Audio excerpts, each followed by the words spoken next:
Famous, ಯಾಕೆ ಅಡ್ಡ ಸಿಗ್ತಾರೋ ಈ ಲೇಡೀಸು. ಶರಾನ ಜೋರಾಗಿ ಹೇಳ್ರಮ್ಮ ಕೋರಸು. ಸಾಕು ಅಣ್ಣ ಹಾಡು ನಿಲ್ಸು, ಸಾಕು ತಮ್ಮ ಹಾಡು ನಿಲ್ಸು, ನಮ್ಗೆ ಪಿಜ್ಜಾ ಬರ್ಗರ್ ಕೊಡ್ಸು, ಆಮೇಲೆ ಕನ್ನಡ ಪಿಕ್ಚರ್ ತೋರ್ಸು.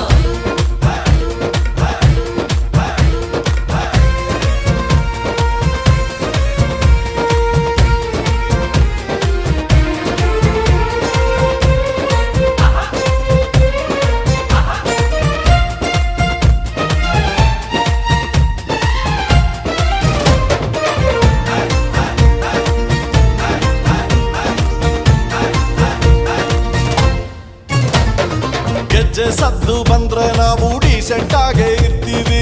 ಹೋಗ್ಲಿ ಹುಡುಗಿ ಒಬ್ಳೆ ಅವಳೆ ಅಂತ ಡಾನ್ಸು ಮಾಡ್ತೀವಿ.